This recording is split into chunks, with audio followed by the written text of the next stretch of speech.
All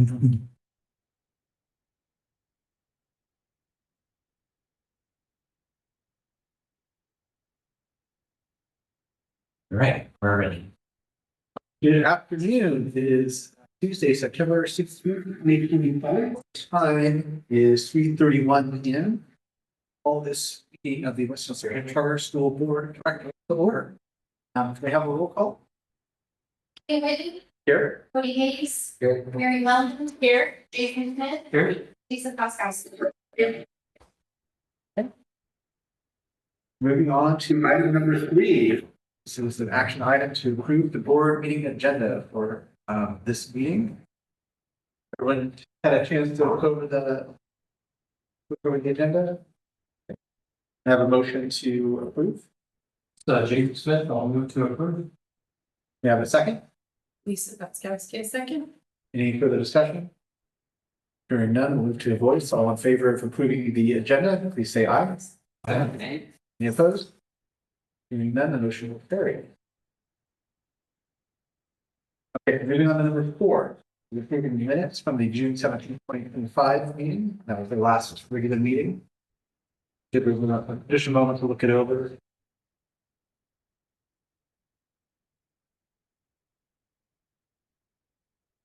And then when I'm done, I'll entertain a motion to approve.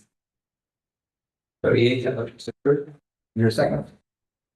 Mary Mellon, I second. Any discussion? Hearing none. All in favor, please say aye.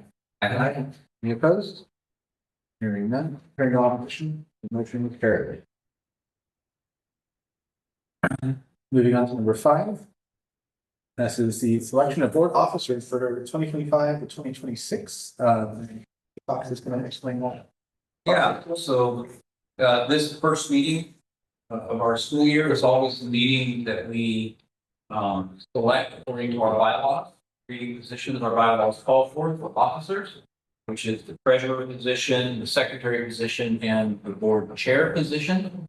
And we have for a number of years per board direction had our CBO, our business officer, serve as treasurer, and Polly, our served as secretary.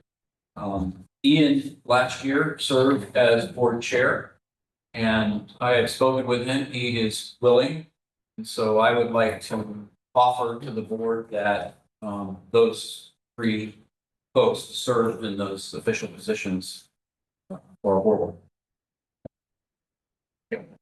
Any questions or any discussion? And I'll entertain a motion. I think we discussed just voting on those. Those 3 we need to. On the slate, unless there's any objection. Then just Polly can just make sure you record the names. Yeah. Yes. Okay.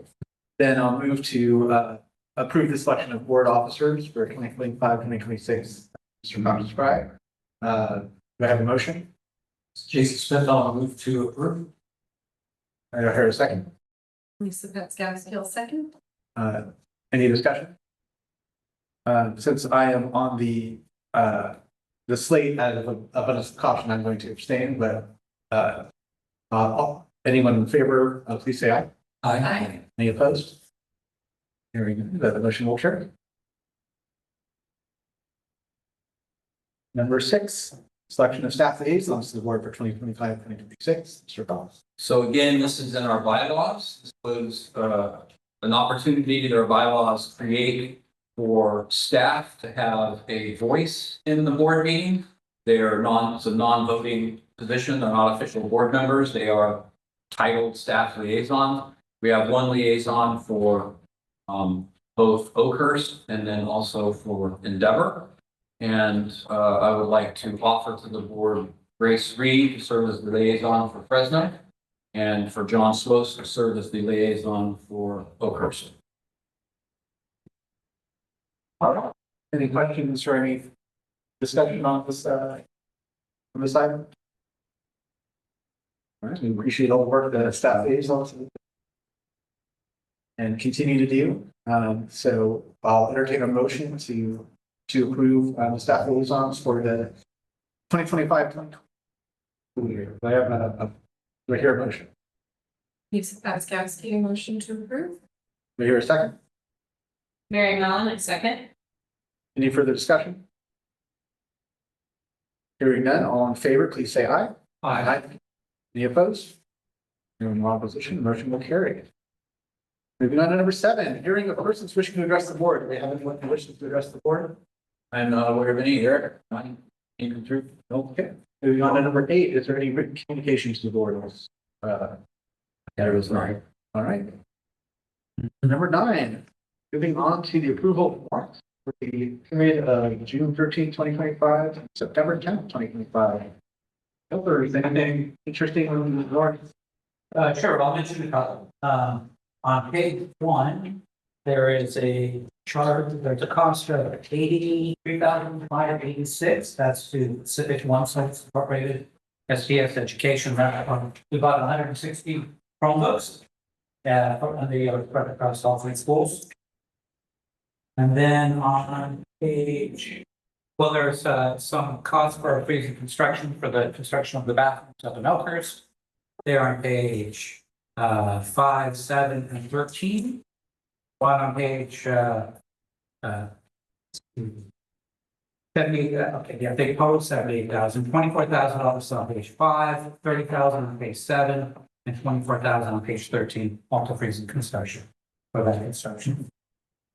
They're on the bathrooms. Other than that, they're mostly recurring or items that are generally always in the run of checks. There's some unusual just because of the end of the year, sort of curriculum and that sort of thing, but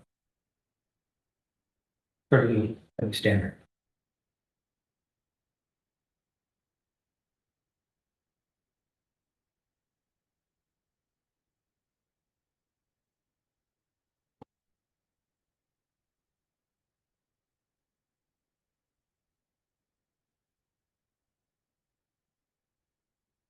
All right, does anybody have any questions about the warrants or any items to discuss related to the warrants? Hearing none, I'll entertain a motion to approve the warrants at this time. Report. Okay, Mary Mellon, motion to approve the warrant reports. have a second. Okay. I think Jason, I'll say. Any further discussion? Hearing none, all in favor of approving the warrant report, say aye. Aye. Aye. Any opposed? Hearing no opposition, motion will carry. So item number 10, this is a closed session. So we'll be going to closed session and that will be discussing the public employee appointment, employment, performance evaluation pursuant to government code section 54957. So the time is 3:39 p.m. We'll be going with this. Okay. 1 minute.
All right. The time is now 3:49 PM and we are out of closed session. So we'll move on to number 11, report out of closed session. The board took no action on closed session. Moving on to number 12. This is an action item to approve contract with Freedom Construction for restroom addition at Oakhurst site. Mr. Cox. Yeah. So you have in front of you the contract for freezing construction. You'll see that it's dated April 28th. And this is for the project that we talked about some years now in our preparation and navigating it through county planning and doing all of that and securing the contractor and all of that. And now actually the project is nearly complete. It's not signed off yet, but it's almost complete. This contract is coming to you and I should have brought this to you back closer to that date of April 28th. So you're approving a contract for a project that you've already understood and been briefed on all along the way. But all I can say is that it slipped through the cracks. So I'm sorry about that, but we do want to have board approval. If you have any questions on this contract, if you have any questions about why it didn't come earlier, happy to answer your questions. Jody, I don't know if you have anything to add. No, it has all the elements that were required by our contract policy, so that's always good, right? There were a couple of more costs that aren't on here that not related to this contract, but just costs that like some other fixtures and things were purchased outside of the contract that aren't covered by the contract. So the cost is going to come in for the whole construction about 160-ish. But that he was not doing all those things, so that's just in a time. All right, thank you. Is there any discussion? And I'll just say too, from my recollection, we have discussed the ongoing construction of the bathroom. It was pretty extensively. So I don't think anything. We're just proving it to make it. Should have gotten it to you earlier. Both Jody and I, about a month ago, choked. I hadn't, so I do ask your patience and forbearing this. Any other discussion? If hearing none, we'll move on to entertain a motion to approve the contract with Freedom Construction. Motion's there. Do I have a second? Yes. Any further discussion? Hearing none, all in favor, please say aye. Aye. Any opposed? Hearing no opposition, the motion will carry. Moving on to action item 13, this is the approval of the 2025 and 2026 amendment to the allocation policy. Okay, I'm going to share this. See on screen.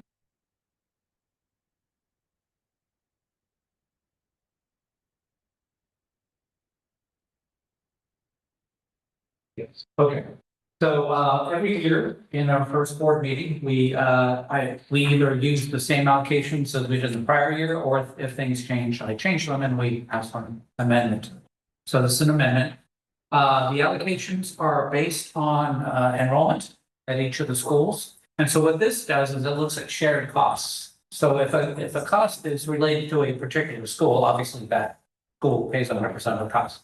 If we have a cost that's shared, that's what this policy is about.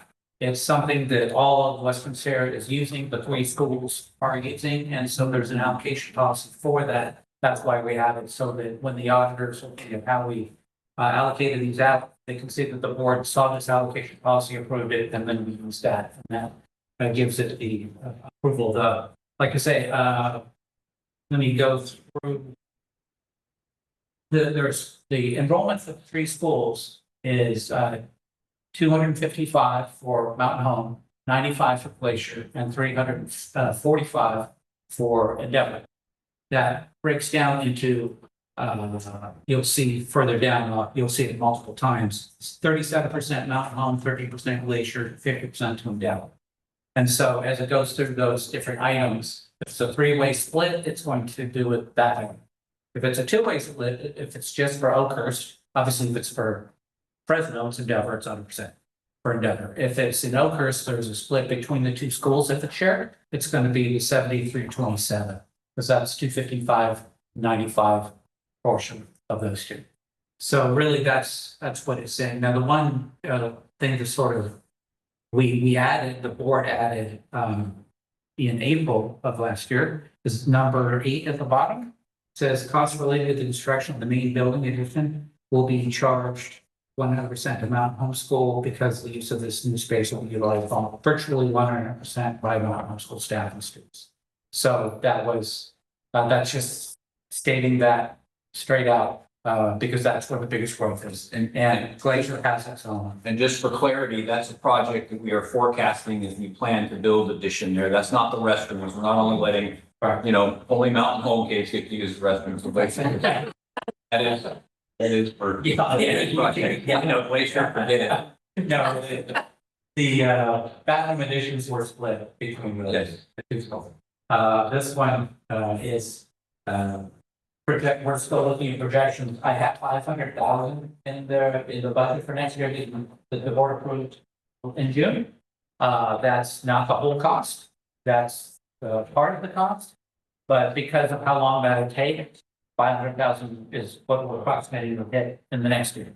And all of that is going to go to Mountain Homeschool who's utilizing that space. That was something we wanted to, I talked to the auditors about because they didn't think it was fair that it didn't seem appropriate that Glacier would share a cost they're not going to use. And they said, yeah, if on the board thinks so too, then just say it in your policy. Obviously, the board to know why I think that's true. And hopefully you agree. But that's it. So all these things, if it's cost for open zoning, it has a split, and cost for Fresno, cost for Denver, and then it gives all the different items. Different audit costs when they build for the audit, they charge us by school. They know what they were auditing when they charge us that way. And so legal services or whoever, or if they're all three, split the same allocation we just discussed. If they say it's for a particular school or that it was for a particular item or that it only affects the school, we'll do it for that school and so forth. And also certificated staff and classified staff are all paid proportionally according to the workload. So if we have a teacher that has 3 classes for Mountain Home and 1 class for Glacier, it's 75-25 in that case. So that is what its allocation policy.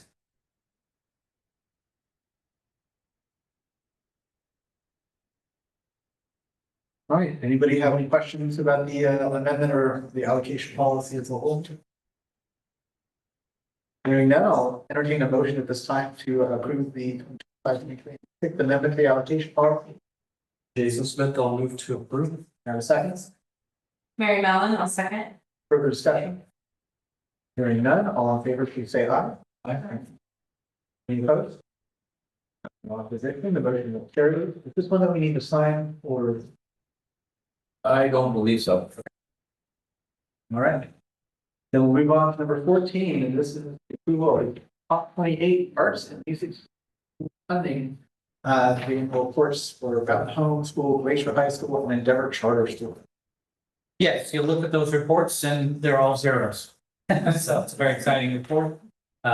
We have not used that money at this point. That's the arts and music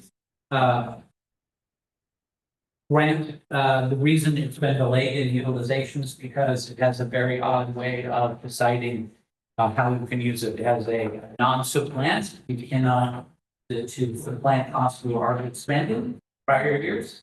And so we were waiting for the auditors to tell us, what does that mean? How do you do that? There are logical ways to think about doing that, but we had to see a particularized way because the auditors were a little worried that they would not audit the costs. And it's really particular in legislation. So now they've told us it is an odd way. I don't think it's a very good way, but now we at least know what we need to do it. So this year we're going to spend that money. But as of this point, it has no expenditures yet. That's all you're approving is that nothing spent yet. Okay. And I would call that from that there are some oddities with that money that. Yeah, and there was some give and take on it, and we're pushing back a little bit. So we got ways. Anybody have any questions or any further discussion? Hearing none, I'll entertain a motion to to approve the funding report. This is Mary Mellon, motion to approve the Prop 28 report. Do I have a second? Lisa Paskowski, second. All right, any further discussion? Hearing none, all in favor, please say aye. Aye. Any opposed? Hearing no opposition, the motion will carry. Moving on to number 15, and this is approval of charter schools job descriptions for a number of jobs, which I'm not going to list the rest of the agenda. Yes, thank you. So, you obviously have a raft of job descriptions here. Some of these job descriptions pre-existed and were updated, others are new to us. They have, been, this has been Holly's project, so Holly, you can speak into this. But we've worked hard at making sure that these job descriptions have some equivalency with jobs outside of us in other school settings. And that they actually say accurately what we're expecting in our job setting. And those that they affect have been involved and given input into these job descriptions. So everybody that would fall under these job descriptions that are before you today are aware of what their job description is and understand that and are in agreement. So we will also be bringing additional job descriptions. It's been a big project for Holly to get our job descriptions all squared away. So even at a future meeting, we'll be bringing some additionals for you. Holly, do you have anything to add? This is about half of what you see on here, the job descriptions in our organization, so that's we have to break the deal. One of the big revisions we made to all of them was being physical requirements in all of our job descriptions that's required under the Americans with Disabilities Act, so that was one of the main things.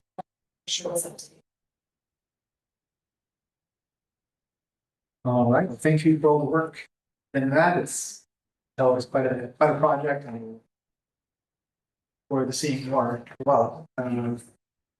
Okay, any other discussion on this, on any of the job descriptions? I think there's no issue, reading them all on that, going through my description.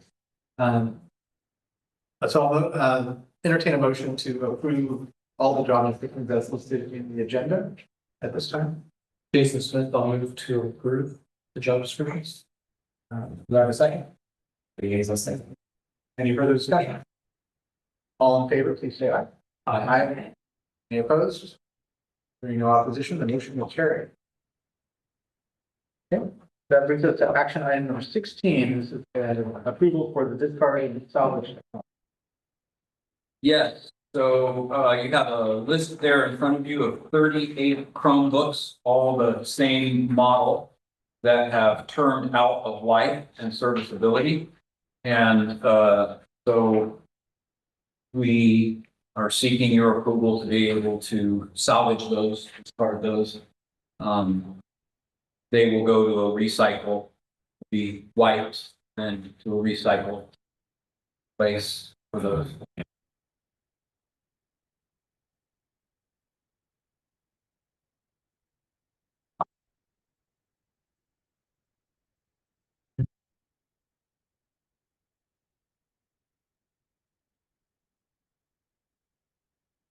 Maybe on the screen, this look like two of the serial numbers are the same, but different. Number 25 and 38. I think that matters.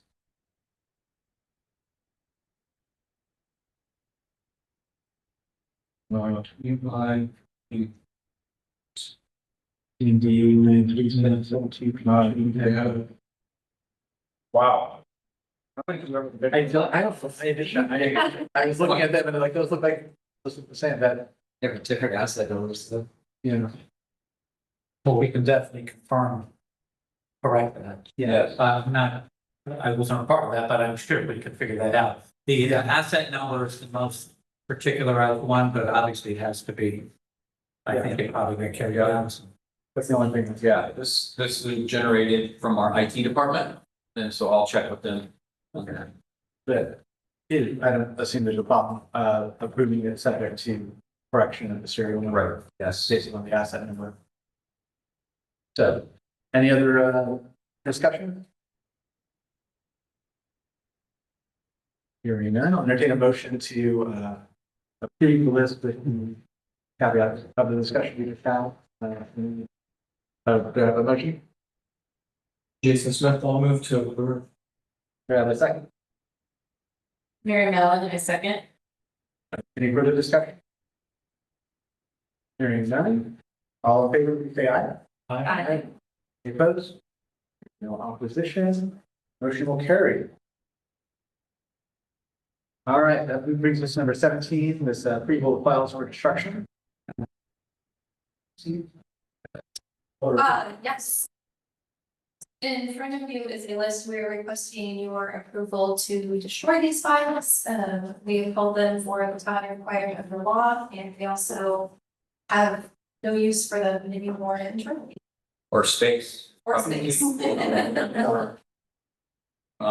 This, for whatever it's worth, we used to do this about once every 3 years. We do it every year now because just don't have storage room for, this amounts to a small wall of file space out in our storage. Most of these files, when you see student files, these are, again, 4 years old. And, they are the agreement, the independent study attendance agreement and student tracking that is the mainspring of how we engage with students and track their, plan their progress, track their progress, and account for their attendance. And so these files get audited every year, but the files that get audited are the current year or the year prior. And so anyway, these have already been through audit 3 years ago. And we do have to keep them according to law for this period of time, but we'd like to be able to get rid of them now. It's 3 years after the end of the audit, the year that they were on the whole one, so, Right. 4 years. Any discussion or questions? Hearing none, I'll entertain a motion to approve the listed files for construction. It's all. I have a second. Jason Smith, I'll second that. Any further discussion? Hearing none, all in favor, please say aye. Aye. Any opposed? Hearing no opposition, the motion will carry. All right, that's going to do it for most of our action items. So now we're on to information about Endeavor Material addition to charter timeline. Yes, thank you. And I'm going to be asking for a special board meeting on October 28th. And I'm hopeful the board can clear on their calendars to talk more about material revision, present to you our materially revised charter. But I wanted just to lay out before you a couple important dates. By the end of October, our plan is to be able to present Fresno Unified to Felicia, who is with us today, our revised charter draft.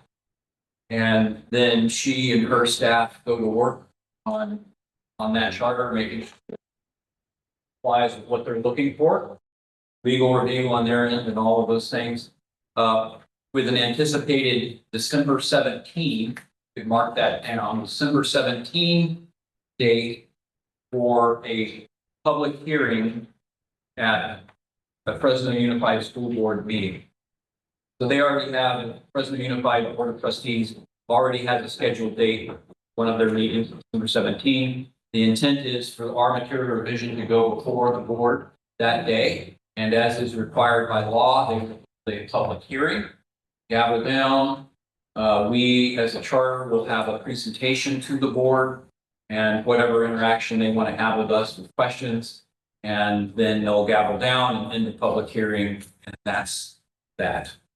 And then anticipating, and then we would continue to be working with staff there on that material revision, anticipating that somewhere in the zone of January 28th, that's what we've been told. Possibility, January 28th, the other board meeting with Fresno Unified, that would be their decision hearing to approve our material revision. So those are two important dates, December 17th, January 28th, because I'll be seeking your company there at the board meeting if you're able to make it and be there to stand in support of our charter. And we're doing this material revision because we are adding an additional site at 50 East Santa Ana, about a half mile away here. Acquiring additional space, the law requires that a charter that adds an additional address needs to do a material revision approved by the district's board. So that's what we're shooting for. So hopefully that by that January 28th meeting, we know, well, Fresno Unified has approved the charter. There are two other additional, that's one thing we're pushing, right? That's one of the campaigns that's getting a material revision through Fresno Unified. The other campaign is coming to finalization with Westminster Church with a lease. And then the third campaign is navigating and getting approval through the Fresno County planning for being able to occupy that building. So all of those three things are happening simultaneously. All right, thank you for keeping us advised of that. And we will provide more information at the, well, I guess we can have another information item on that October 28th meeting. So we'll talk about that more than if we need to. Any other questions about the material revision at this time? All right. Did you say that second meeting is January 23rd or 20th? January 28th is their schedule. Felicia, they're held at the Fresno Unified District's board meeting room. Yeah, it's on the corner of Tulare and Bill Street. so it's their main district office. It's been remodeled, so now, last year we were in food center. But now it's really great, so you know, What time of the meeting? depends. Somewhere in the ballpark of 5:36. And as we approach those times, I'll be getting information out to you all. Awesome, thank you. And the dates are tentative until we get a certified delivery. Thank you very much. Unless there's anything else, move on. to the next information item, which is mandatory board member training on Brown Act ethics. Your thoughts? And I will, so you've all known and been through the Brown Act training. That's an annual training that we're required to go through. And now there is an additional training for members of governing boards and ethics. And so we have secured qualified training both on Brown Act and ethics through our law firm that we work with most frequently, Young Minnie and Core. It is an asynchronous online training, about 2 hours worth of training, I think. Polly, you want to speak to that any further? I am planning on registering you all at some point, either this week or next week. So you will, I imagine, when I type your email in, you will get a link to the training. But I will also send all of you know when you know that you have been registered. So please let me know if you didn't receive the link. The ethics training is, I mean, the Brown Act training should be completed here at the beginning of the school year. The ethics training is required to be completed before January 1st of 2026, but because they're both in the same training, you will get them done together during the next few weeks, I imagine. So, yeah, just, we'll check back with you. Our next scheduled board meeting, not the one that we're going to be asking for in between. The next scheduled board meeting is November 18, and that would be when I normally just affirm that we'll see when you're complete, that you completed it, but if we could all just over the next couple of weeks, try to spend a couple hours on this. Do you know about how long the trainings are? 2 hours. 2 hours, okay. All right. Any other questions? I think we've all maybe done the original Brown Act. But You have done that each year.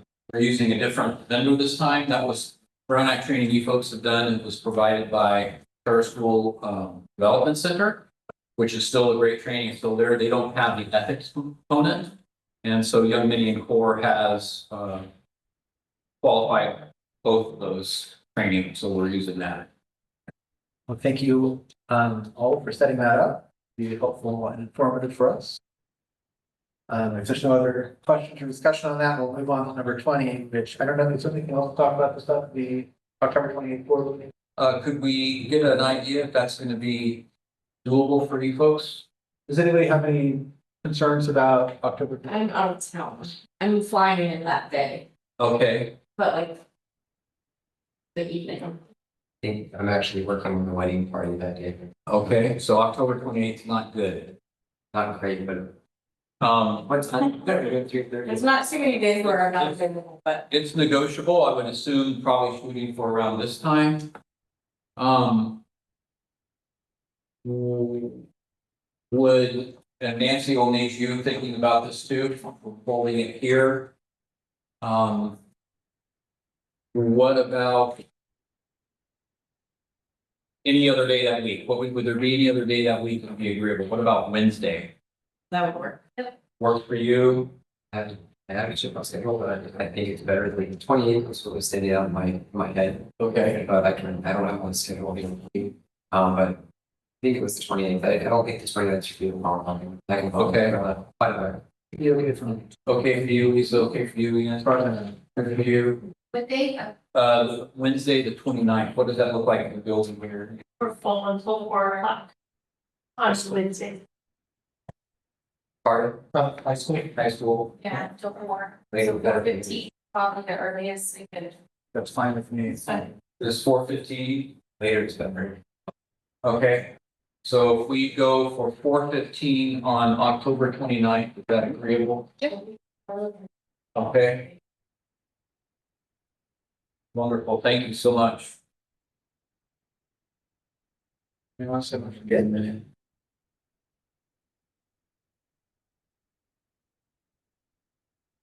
That will then. Yeah, that's great because then that allows us, we are wanting to get our material revision to Fresno Unified staff on or before November 3rd. That allows us to do that.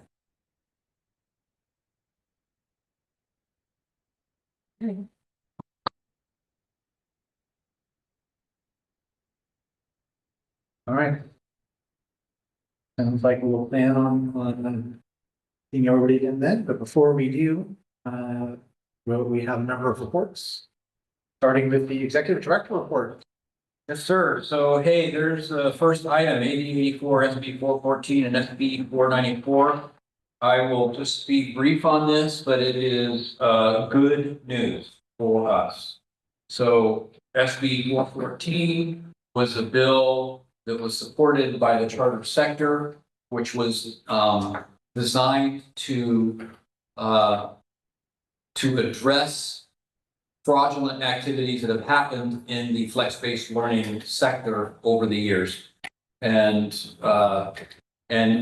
AB 84 was also billed as stopping the fraud and abuse that had happened over the years. AB 84, the charter sector was not supportive of at all. 100-page or so bill, and it was just freighted with all kinds of other really crippling provisions. And so we talked about these things in the past, you may recall. So it's been that, it's been chugging forward these last number of months, but the short end of the story is that AB 84 failed. And the author, however that process works, made it a continuing bill, so it's done for now, but it could be revived next year for consideration. SB 414 passed strongly with strong plurality out of both the assembly and then actually out of the Senate where it originated it was unanimous support. And so SB 414, that's like a David and Goliath story, truly. And so SB 414 now goes to the governor's desk and there's no guarantees there. And so now we're turning our attention to the governor for a couple of weeks until he gets it signed. But that's just huge relief. We're very grateful. Any questions on either of those two bills? Yeah, really, really grateful. Amazing. Yeah, it is really amazing. We're hoping to win by a squeaker. We got And an avalanche. we, Good. yeah, 84 politically, I think you could say just like fell out of the sky in flames. And so, and that doesn't make us mad. So, and then the support for 414 was so strong. Yeah. Yep. And it has a lot of, I mean, for 14 going to be a difficult one for Yeah. there's a lot of provisions, but we know that we want to stop bad actors from going back things, and we're willing to do a lot more work for that, and that's about accountability, and we're happy with accountability. Nobody more than the people who are operating Lex-based charter schools want the bad guys who abuse the liberties that we have to then defraud the people and end up creating all this political problem for the existence of our program. So we don't want those people entering into the arena anymore. And SB 414 is designed, it's gonna, again, as Jody said, it's gonna create new processes and administrative burden, but we are happy to take that administrative burden because if that's what we're operating under, it will lead to the limiting the drifters. So. Yeah, we'll look for more updates on that if and when, 414 is signed into law. You know, then that's not happening yet, but if so, right, I assume we'll have plans for compliance. Yes. Yes. Did you, I'm sorry, line items, did you talk about SB 494? No, it was, Okay. ended up being a little maneuver, but 494 is a non-bill. It was a whole nother bill that was not even to do with education, I think, the whole way through its process. And then at the end, because AB 84 was failing, they got together and they gutted 494 and just made it a bill that would a continuing moratorium on new non-classroom based charter schools, which was not what it was about at all. Well, that bill burned out and failed also. So hallelujah. So yeah, good. All right. Oakhurst building project. So we were speaking of one earlier, the restroom project, which is near completion, near sign off. And so that's great. There's a lot of happy people up there now. What we're looking at next, we've also spoken of already, is the proposed remodel addition of about 2,800 square feet onto our main building there that will add 6 offices, a large conference room, and a large classroom. All of it, any of our Oakhurst folks here will know we really need it. And so we need both the classroom space, we need the office space. And so that's what that project is. And right now, where we are is the architects are nearly complete with the plans and architects and engineers. And so we anticipate in the next week or two having complete plans that we can then present to Madera County Planning to go through their process for approval. So that's where that is. That will probably be about $1 million project. So it includes the large storage, irrigation storage water tank that we have there. If you're familiar with the property, we have that huge green irrigation storage water tank. That is going to need to be moved because the building is going to come close to where that tank is. And we also will need to create about 4 additional, for the county, 4 additional parking spaces. So there are obviously related costs that are going to come in having to do those things. So all of that is right now being worked up as far as scope of project and potential projected costs. So any questions on that? Endeavor building search update. I mentioned to you that we have 3 fronts that we are working at the same time. One is with Fresno Unified and material revision that will be happening over the next number of months. The other is securing the final lease with Westminster. And the third is working with Fresno County Planning on occupancy and whether or not we will need a revised conditional use permit or whether what we're doing there to their estimation, seems similar enough to the preschool program that they used to operate. So that's going to be a county planning decision. And so those are three fronts that we're working on all at the same time. And I think we're still planning for sure and hopeful that we will be able to secure all of these things sometime by mid-spring and then begin to do whatever retrofitting we need to in that building so that we can open up for students in the coming school year in August. That's what we're aiming for. Any questions about that? And then this, I almost was gonna take this off, but it's there and it's important to share with you. There's a new law regulation that takes effect in January that schools have to have an approved policy limiting the use of cell phones of students and schools. And so we're taking up our own consideration of what to bring to you as a recommended policy. There are some districts that have gone to complete lockout of phones. And, there's these, I don't know, these bags that somehow, I don't know if they limit the signal or whatever. There's breadth in the ability of how we treat student cell phones. We need to come up with some thoughtful consideration of what is best for the educational environment and student use of their phones. And I think it's probably pretty easy to see that phones could be and are often in the regular class setting a distraction and could be an academic nuisance. But then they're also a tool that can be used within the educational process. And we see both of those things even here at Endeavor or at our schools up there. So we're going to be working on what we would like to present to the board as a proposed policy, what we think is the best way forward here for us. Being that our classes are not compulsory attendance every day, all day long, I think we have small classes. It could be something where phones need to be put away. We do not want to see them you don't see phones out in the class. I mean, it could be something as simple as that. And so anyway, that's just, you'll be seeing that coming in the next couple months. By the November 18th meeting, for sure, we'll have something ready for you. Thank you for that update. If there's no questions about any of that, we'll move on to the CBO report for Jerry.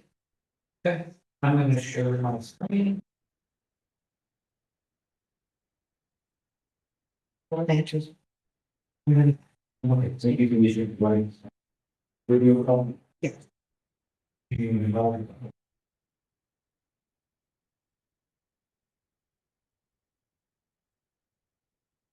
See if I can make that bigger.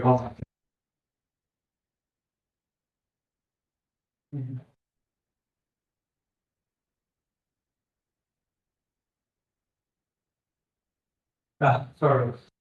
Okay. You have this in your packet. And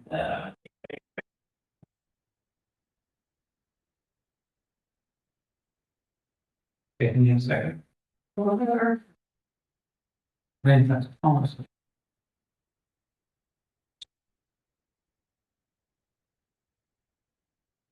All right, it's a little bit of a line. Okay. Okay. So I'm going with this one first. It says, budget update first, and then I'm going to dash. Second, I'm going to do in reverse because I should have been really done that way. It's easier to understand them this way. So what this is, 3 schools across the Tapestry, Mountain Home, Glacier, and Endeavor. And this is the unaudited actuals. What happens in the process is we finish our work, we close out the year, and then it's called an unaudited actual. What happened in 24-25. And then the auditors audit that. And then certain audit adjustments are made or certain additions are made. Since we're a non-profit organization and most schools are public organizations, but we are a nonprofit, there are certain changes that have to happen through the audit process. And then when the financial statements come out, they look a little different than this. This is the easiest way to think about it is this is like a cash basis. And then when it comes on the financial report where the audit happens, it'll be more of an accrual, modified accrual basis. So that's all stuff. Like this doesn't have fixed assets and other things like that. This is sort of like just if you look at your checking account, more or less, not your, how much your house is worth and all that sort of stuff. So in this case, what I have is each one of them, 24, 25 unaudited actual is 20 back. And so, okay, here's Mountain Home unaudited actuals for 24, 25, then the 25, 26 budget. This is the stuff the board has already approved from last year. So what I did is just made it an overview so you can see the entire report, because the unaudited actuals also has budget for the current year as well as the unaudited actuals for prior year. And so what it shows is this is a multi-state, multi-page report, and it was due yesterday. It isn't in your board packets. So they weren't done by yesterday. They happened yesterday, but I already knew what they were going to be by the time they get through the system. So that's what these are. So let me get out of the way here a bit. I'll just go to Mountain Home first. So this has regular recurring revenues. I split these into two different types of revenues and expenses, because these are the ones that are normal that happen every year. But if we had special funding that was only good for one time, like sometimes the state will give us, here's 100,000 for this, or 200,000 or $1 million for that, or whatever. There's none of that in this last year or this current year. There's no one-time funding. There are, and down here on the regular recurring expenditures, these are just normal expenditures that we have just to cover curriculum, salaries, all that sort of stuff. This is really the building project, the different building projects so far. So, so it just breaks that out so you can tell that this number here less that number there would be what your normal cost would be if you didn't have a building project. And those, when you have a building project, you're generally using prior reserves you put away in the bank and now using that to pay for stuff. So I'm trying to make this a little simpler to see. So in 24, 25, Mountain Home actually had more expenses than revenues because two things. One, we had some building expenditures related to the bathrooms. And the other is we pushed forward expenses normally would have happened this year in 25, 26 into June. So into the fiscal year, June 30th. So we normally all of our expenditures for the next year until July 1st, and then we buy much stuff so that they hit in July for the current year. Well, there was too much stuff and the staff really wanted to get it earlier. So the idea was, why don't we just buy it in June? Because we're going to spend it anyway.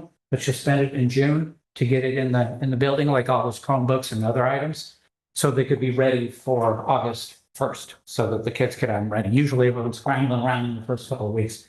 But in this case, I said, you might as well do it that way. Mike said, yeah, that sounds good. So that's why there's some expenses from the current year that got sort of pushed back into the prior year. And that's what we wanted to get ahead of the game.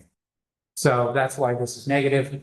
I'll show them the next report how if you spin these things out, if you take those out, you'll see that if we make money on school, other than without make money, we have more revenues. We're not hanging on profits than that profit. But we do try to then make enough that we add to our reserves. That's money. So that's what this is showing. So this year we have for Mountain Home. So I've explained the general idea. Mountain Home had a shortfall there. Next year they will too, but look, $500,000 in one-time costs. So really, if that wasn't there, there'd be 250 in reserves, right? Then if you look down here, some of the important things here is you have, these are our reserves. This is the money we have set aside. So there's a restricted balance for various things that we need to spend, like that the AMS funding we were talking about haven't spent so far, and I don't need to spend it. These are in these numbers called restricted balance. And then here are the assigned reserves that the board has assigned for Mountain Home. $1,345,000 have been set aside for capital projects for the building project. And then economic uncertainties, just in case, like, SB, AB 84 would have cost more than that, but So it costs like $1 million, but 325,000 is set aside there. And these are unassigned amounts, just reserves that are not specifically in any bucket. So that means at this point, our unrestricted reserve is 78.4%, which means we could last 78.4% of an entire year without getting any more revenue in. Okay, so that's, yeah, 3/4 of the year could go by, and theoretically, we could not get any revenue. So you need some money in reserve. Obviously, our building project's a big part of that. Next year, that switches because we're going to spend 500,000, and that's still showing here. So we could reduce this number next year because we have $1,345,000 put aside. But if we spent 500,000, we'd probably reduce that by 500,000. So but we'll look at those adjustments when the time comes. But that means that our reserve is now 57%, which is still, it's a good reserve. Glacier. Oh, and also, and this is important, the budgeted in 25-26, the ADA that we're budgeting is 248.63. That's what our average daily attendance will be. This last year it was 210. So it's going to rise by 38. That's great. Very nice. So obviously everything gets better when more kids are, of course, means we had to hire a couple extra teachers to the budget, but that's why we're building, and we have a big wait list and all those things. So this is so wonderful that we have 80 to work with. Because remember the horror of we were trying to describe what would happen with a 30% cut in all funding. I mean, 30% of 3 million, so we'd lose $1 million, right? So easy to see that.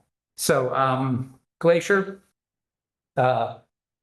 basically where we at this much.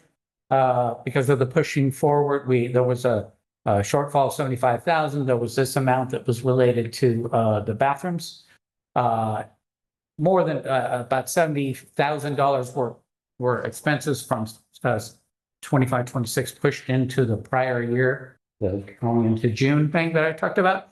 And so it came out with a shortfall of 75,000. Next year, even with 27.5 coming out for the bathroom project stuff that's hitting in July, that's in the current year, it'll still have $24,000 in additional surplus. Then if you look at these two numbers, Glacier has 40.9% at this point. Next year it'll be 39.5 because it's not too much of a difference. But the ADA projection on the budget is 92.63. That's a 12 student increase. A happy place for Glacier is 100 would be great. We're probably going to get there this year. Where the demand is higher than we expected, and so it might be 105. But right now we're budgeting here, and that's a really nice place for Glacier to be at because it has. You can see it's close to break even at 92. So if it's at and we have the capacity to do it. And here's the reserves of the various amounts put aside. Endeavor, this year, because the expenses pushed back, they didn't have any costs related to capital expenditures. This year they will, and those are in the budget because of the move and all those sorts of things that are happening. And there'll be additional rent costs related to that because there's no ownership here. The building's for owned in Oakhurst, but not here. So that's all going to be rental costs. But even with all that, they're projected, Endeavor's projected to have a surplus of 300,000. That'll get them to 40.8% of reserve, which is excellent. They're also going to grow by 14-ish. We're still working on that because there's obviously this building is jammed, and we'll just see how that goes. And there's some issues related to the staffing that might cut that back by 5, and I think that so it might be more like 342 at the end of the year, but still it's healthy. That'll all work out. And because of the facilities and the teachers, and you have high school days and you have elementary days, almost hard to really work out. So I commend Nancy and staff doing such a good job with all that here to maximize everything. And still, and now Oakhurst is the same boat. We are max everywhere. Every one of our schools is pretty much got as many kids in it as could possibly have. Before we had a little bit of slack, but not really anymore, which is great. because that's what we should be doing, but it does cause issues. And problems and things like that. But so you can see across here, they're healthy. Each one of them is growing. The wait list is big for each school. We don't see any problems with market, with the, with the wait lists and all that sort of thing. So hopefully this will work out. The church we've been working on for about 3 years. Don't hold your breath and things like that. That is, looks like that's gonna come through, but I will quickly go into the, unless anyone has questions on it. Okay, let me stop sharing this.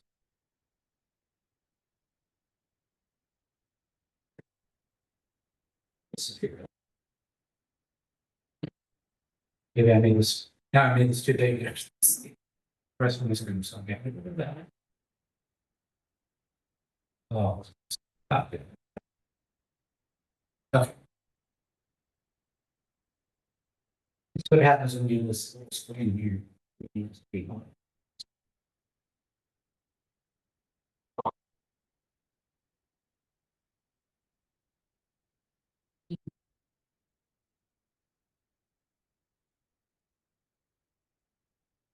Then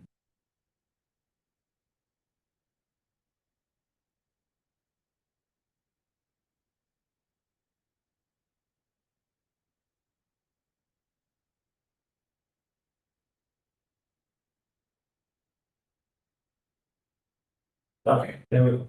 So, this is a very colorful one. I know Nancy likes the colors, right?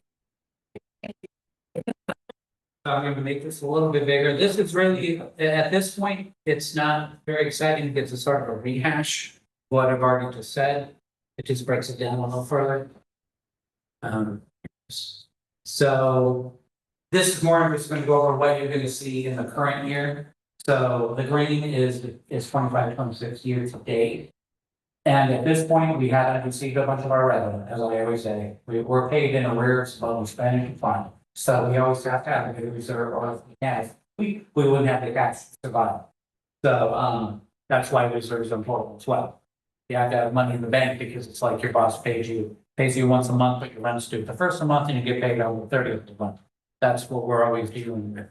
So, this, in the blue, it has the budget, and then the green has year to date, and right now, it really makes no sense to even look at them. I mean, I look at them, but there's no way to go divide by a certain number to get to see that makes a lot of sense to explain, but suffice to say, our expenditures are way out of our revenues right now. And each of those schools shows that. So that's why I went with the other report first, because it's way more useful to see the 10,000 foot than the weeds here. At the end, which on this new report, and there is the same for each school, this thing at the bottom, or the extra gray box, that's giving you our projected enrollment by ADA by grade span. We get paid different amounts by different grade spans. The younger the kids, the less money that the state pays us for those kids. High school gets the highest per ADA cost revenue, and K through 3, or even pre-K through 3 gets the lowest. But you can see how it works for Mount Home. Majority is in the K through 3, and then 4 to 6, 7, 8, and then of course it has some 9 through 12. But each of the schools, you can see that. I don't think I need to go into great detail on this. Those are in your packet. But I think this format, the reason I switched to this format is because this is the format that's used by the state. The SACS, they call it the SACS format. And so when it has all the object codes and things, so if there's ever a drill down question, we could actually go straight to the reports that are in the system and find those things for you. And before they were sort of like, it was meant to be maybe not user friendly, but it was in a different format, things combined a little differently. I just thought, let's just go straight for what you can normally see. If you went on the website and went to the state reports, you see something on this. It's not quite as intricate on here, it's actually more intricate there. We're going on several pages of every little division you could possibly ask for. And most of it can just be dizzy without a big analysis. So That's the three schools. It basically says the same thing you saw on the unaudited actuals report because this is the same budget that is on the other report. But I just wanted to show you this as the year go by, the the year to date will start equating more closely. We're only 1 month in at this point, so this isn't really all that is. And that's my report. Unless any ask any questions. Thank you for that. There's no big questions about the budget. Move on to the staff and principal report, starting with the Boker staff liaison report. Mr. Close. Hello, can you hear me? Yes. Okay, great. Eric has lots of pictures in his slideshow, so I don't have a slideshow, so I'll just go over some of the important things that have been happening in the last 6 weeks of the beginning of school. So we've been, like the advising teachers, we've been meeting, of course, with all of our families, especially our new families. And so we want to, we've been meeting extra time with them, get them up and running, get them curriculum, introducing them to our school and our culture. And so there's a lot of new faces, with new families and also, new staff and so it just that takes extra time. And then, of course, we are doing all of our testing with them. So the with everyone, new families and old families, the NWEA testing. And if you, as a teacher, if you have younger ones on your roster, like K through 2, you really need to sit with them on one-on-one and do that testing with them and listen to them read. And then as you do that, you're looking for red flags. Like, does the student need extra intervention, extra support, perhaps a mid-year test? And then and so that testing for most of us, testing is wrapping up now. Um, and so we had a lot of set aside classroom time for testing, and now it's mostly testing in they'll come and test in our offices. Enrichment classes started last week, and you'll see some pictures of enrichment class in Mr. Hagen's slideshow. So today was Tuesday is a very busy day for us with enrichment classes, with a lot of young ones here. I teach first and second grade variety class. And then, so there was, you'll see a picture like Mr. DeCarly does PE with us. It's phenomenal. We really enjoy PE with Mr. DeCarly. Also, we're busy planning our field trips for the year and contacting who we need to contact and coming up with like new ideas for field trips and getting those all planned and then, yeah, so that's kind of what we're doing right now. The whole year is busy, but especially, the beginning with all the testing and meeting with new families and a lot of new faces here on campus. So that's my report. Thank you, Roy. Thanks, Sean. Thank you. All right, Eric.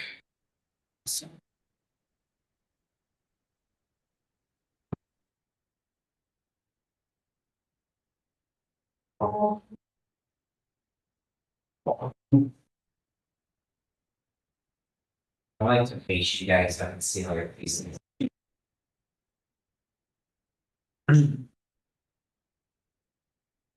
Now, the people that are online, they can't see my face. I've also asked, Kate Kelly, who's our assistant principal, some of you haven't had a chance to really interact with her a whole lot, so I asked her to be on here. So Katie, here, let me stop sharing for just a second, so. Hey there. Here. Hi, everybody.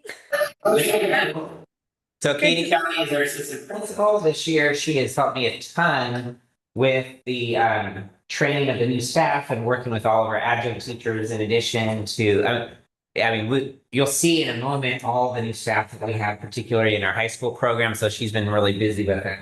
She's still teaching our science classes for biology and neuroscience. And then she also is in charge of our academic team, which as you are aware, has done great the last 4 years, and so she's been a big part of that.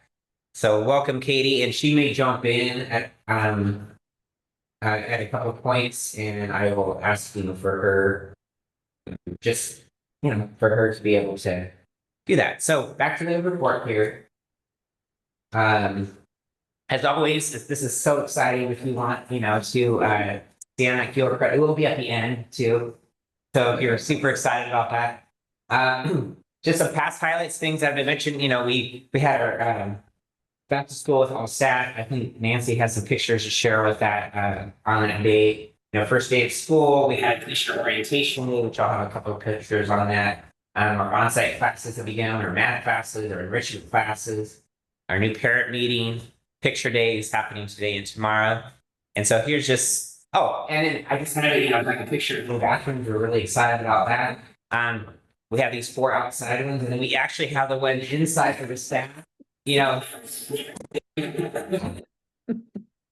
super excited about that. Thank you, Mr. Cox, for making sure that happened over the summer. I think they're going to put a wall or something so people don't see you as you come out of this. Right now, you can see. Super exciting. Hiring wise for Mountain Homeschool, we brought in Nicole Petrowski. Sounds familiar. The last name is sister-in-law to our board member here, but also sister to Rachel Proto. Nicole comes with lots of experience in her prior school. She's been a great addition. She's actually 80%, so she works till 2 every day, and we're super thankful to have her. She's also helping out with our 7th and 8th grade writing class. Joanne Heidelberg is a familiar face for a lot of us. She's been part-time adjunct teacher. She went on full-time this year, and she's taking a small caseload of advising students in addition to continuing tutoring, and she teaches lots of fun classes for our students, particularly in the history. And she's also helping with our 3rd and 4th grade variety class. I'm going to go through these, and then I want to have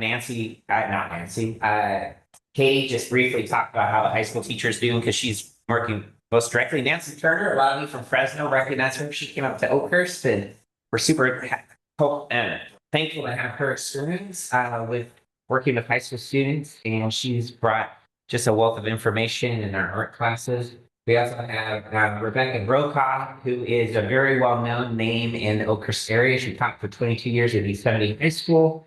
Spanish is her main focus. Her own son went through Mountain Homeschool, and she's also her mom and stepdad, the DeCarleys, work for us also. And Evan Samuelson started with us last year as an English teacher, and he's now full-time at the Glacier advising. Katie, do you have anything to add relating to how the new staff are doing here? Yeah, they are crushing it. Like we are so fortunate. I have to say at the end of last year, knowing that we were down a few of our regulars, and this year we would be looking at 3 out of our 4 teachers being kind of new, 2 being brand new, and then 1 new to Glacier. It was a little bit daunting, but You were gosh, scared. I was scared. I was scared. And I did not need to be. They really are just doing such a remarkable job. Nancy Turner is amazing. Love having her here. She's brought so much, just so much of her knowledge. She's a great art teacher, such a caring, compassionate person. And then Rebecca and Evan, we just did our first file checks, and they are they're just doing an amazing job. They're great with the families. They're great with the students. So really couldn't ask for anything more. Really happy. Thank you. Sorry, going back to that. This is whoops. How did that happen? Apologize. We have a slideshow. There, all right. Our Glacier Day, students tested in the morning, and they had the various stations in the afternoon. I think we had a really good turnout in terms of the number of students. I did not track the exact percentage, but there were very few students that were not able to make it. We had a senior meeting, some specific updates by grade level. Here's some of our high school classes. This is Nancy Turner, one of her assignments that she did.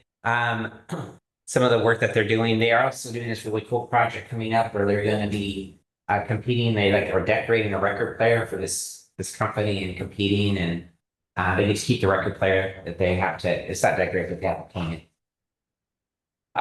So I have some information from Miss Sandy, not Sandy, Mrs. Johnson. She shared with me some different pictures, and I wanted to share a little bit about what our math teachers are doing. So she calls this the vertical board collaboration. And so students dialogue, model, and collaborate on problem solving techniques to solve word problems on vertical whiteboards, solving collaboratively. This is a research-based and show to develop multifaceted regions of the brain. Coming into it, the students are just very engaged in their classes. This is some reticular prisms that they're doing instead of just practice rote memorization of multiplication facts. Students team up and take turns rolling 2 dice and build rectangular prisms. This activity allows a conceptual understanding of multiplication facts versus just rote memorization. This one is some integer modeling. And so working with some struggling, those that are in middle school sometimes struggle even in high school. And so positive and negative integers, she's doing some various and then this is some of our high school students, primarily some project-based learning that they're doing. These freshmen are working collaboratively to solve integrating one math problems by engaging in progress. So I always love walking into our math classes because they're always very much like out of their seat doing things in addition to not only just solving problems too. Here's some pictures of enrichment classes. Mr. Sloss already mentioned. This is Mr. DeCarly and Mr. Sloss. These are first and second graders with a little bit of PE outside in between this and their other classes. This is there's this whole story about the creepy carrots, and the carrots don't want to be eaten by the rabbits anymore, so they make themselves creepy, and so they're making their own creepy carrots right now, which is pretty fun. This is one of our art classes with Mrs. Bowe, 7th and 8th grade art. They are studying different famous artists and then doing painting related to in the style of that artist that they're learning about each week. This is TK and K classes with the variety class.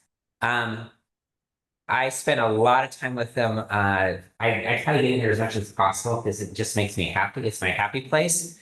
And I just had so much fun with them last week. Here's a picture of me. They're feeding me, they were during the playtime.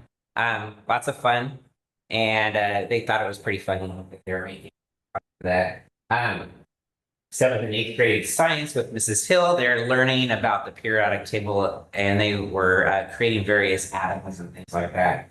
The ROE class is off and going. In particular, I just want to highlight our high school team. We have a high school large ranger team in that level. They have the potential of going to the international if they can score high enough in the regional, and they are highly motivated. The region, the internationals in Canada, so they are already got their passports in process. They're raising money. They're we're going. We need to raise X amount of dollars for our plane tickets for 11 of us to go. It's they are gung ho, highly motivated. We have a lot of seniors in there that have really been preparing and working on this.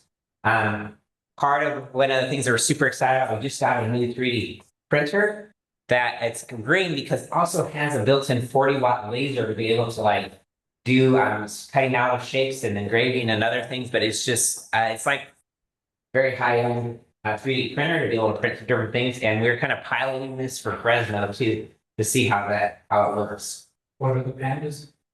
Oh, that was that was a test print. That was the very first thing it printed. I was very excited to see that. It's a bamboo printer, so I think it has the kind of a theme of the and yeah. Some other things that are going on, we do this, I think we might have gotten this idea from Endeavor, but we have just taken off. We're doing 1,000 hours outside. These kids do this little picture thing and trying to encourage kids to be outside there. Mrs. Alvarez is heading up a math league competition. Years ago, when we had Irina Vuka, she used to have our students compete in this high school math competition, which is the MAA American Mathematics Competition. And so we are going to be doing that here in November. I do invite all of you to our back to school night this Thursday, 5 o'clock at Camp Oakers. Bring your swimsuit, jump in the pool, or just bring something to eat. And we also have a water slide, and it's kind of our welcome back to school, even though we've been back a little bit. Other things coming up, PE Day, next Tuesday, we will have our staff meetings there, and that happens. Mr. DeCarly and Mrs. Crum and high school student volunteers run a PE Day at Camp Oakhurst also. The Fresno Fair is coming up. This is kind of just a summary of all the things that are coming up. One other cool event, our 6th grade variety class, they're reading action, which is a lot of survival stuff. And so Mr. DeCarly has arranged with Calvin Presley, we'll go up there and do some shelter building, kind of bring what they're doing in their writing class into that. And I think that is it for me. Are there any questions or anything? Mary, I know I know is in the ROV class, right? So is he pretty excited about it? He's ready to go to Canada. Yes. All right. Katie, do you have anything else to add that I forgot? Or John, if you're still here? I think you said it. I think you said it well, Eric. But yeah, we've had a great start to the year. Great kids, great teachers, great families. Yeah. Thank you, Katie. All right, thank you both.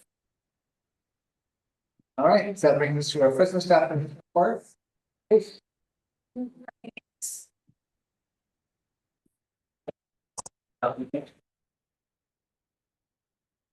All right, so we did, as Eric spoke about briefly, had our all staff welcome back up the hill earlier this year, which is a great time. It's one of the few times we all WSCS organizationally wide get together and see familiar faces and build connection across the schools.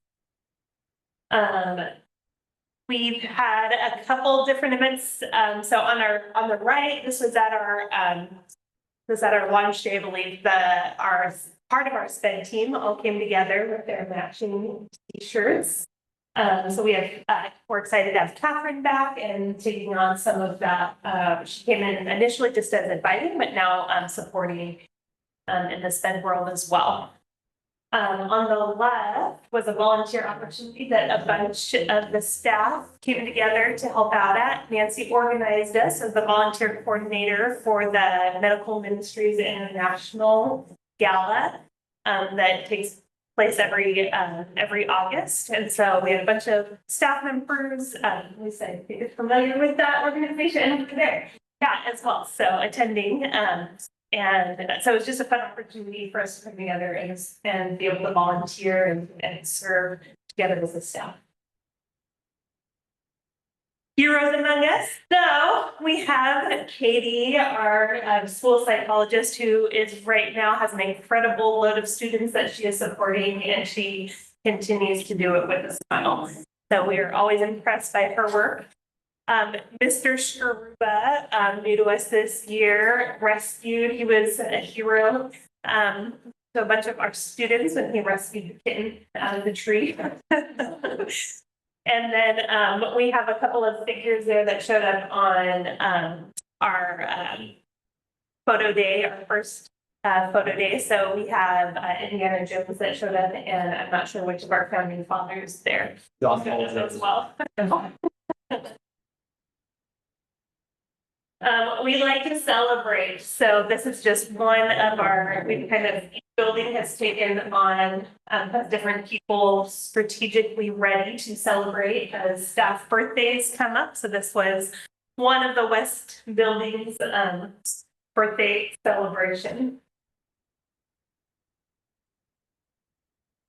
So continuing this year is our Explorer trait. So this is just a recognition plan for calling out students who are showing character traits that we want to see in all of our students, and a way to promote those traits across the school.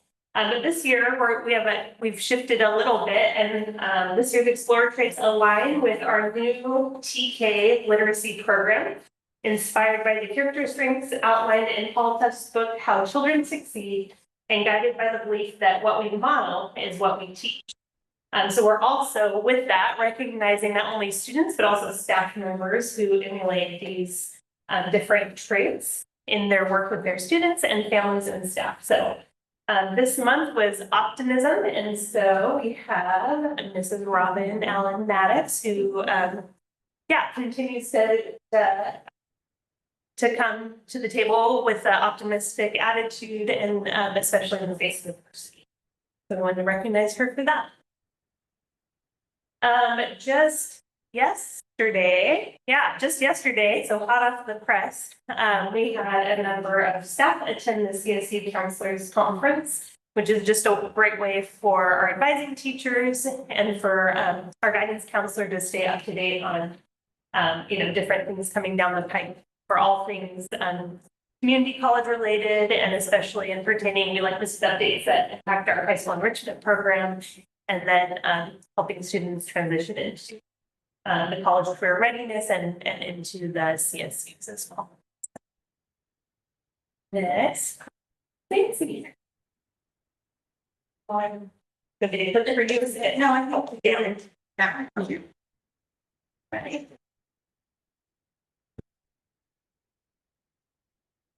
So first, in the area of building and safety, we had a few projects over the summer. We had our turf outside by the picnic tables completely cleaned and disinfected. And our fireplace in this room that you guys are in is now gone.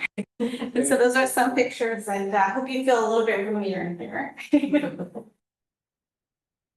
Okay, so we started the school year with launch days. So these are 2 days. One day dedicated for our high school families, the other for elementary families, to come on site and get the year started with a variety of stations, help them prep for all that they need.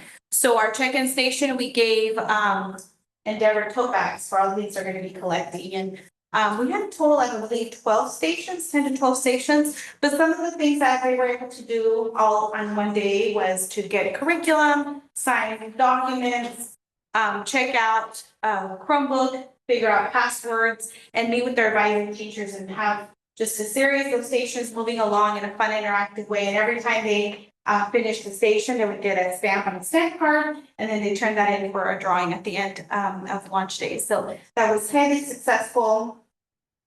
About 92% of our student population attended between both days.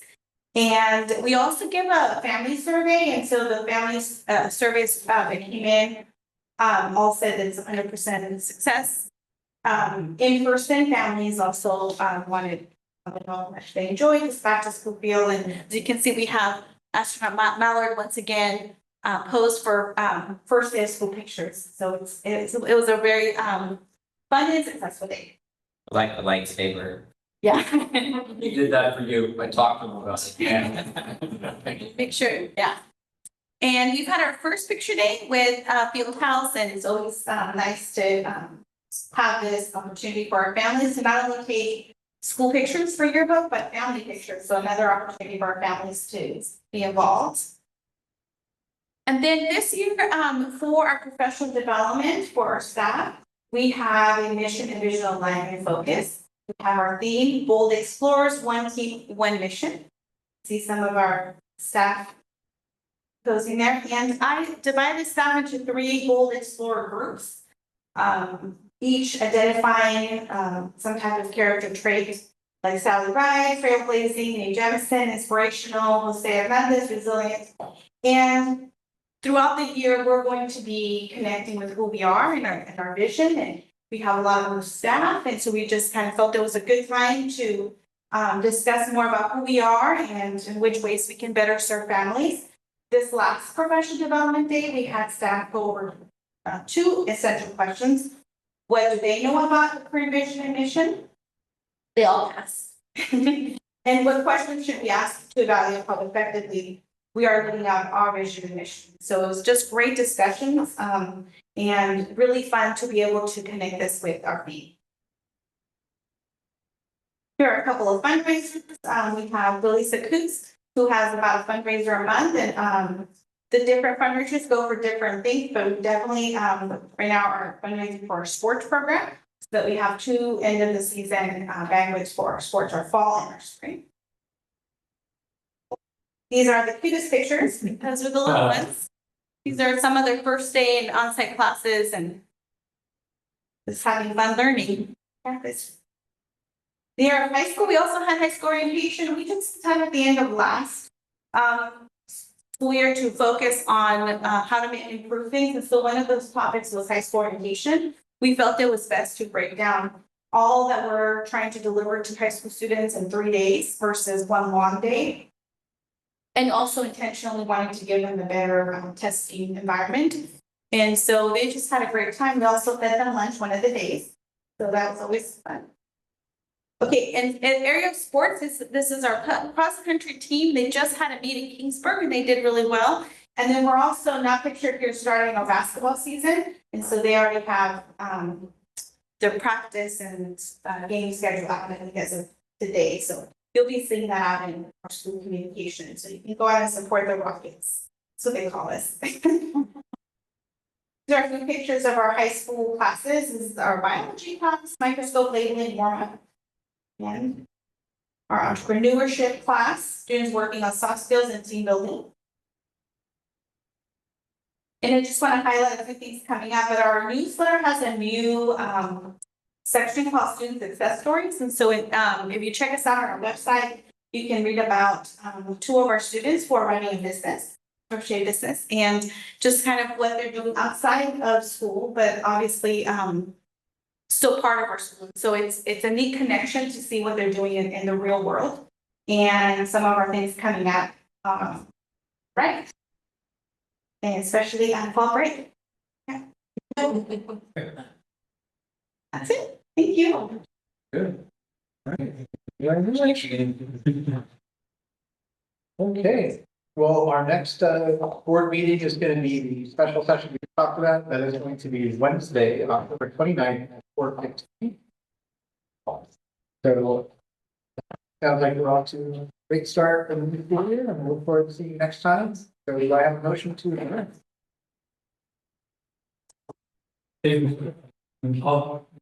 Motion to adjourn. Wait a second. Yes, I'll say it. Okay, we are adjourned. The time is 5:11 p.m. Thank you very much. Have a good evening.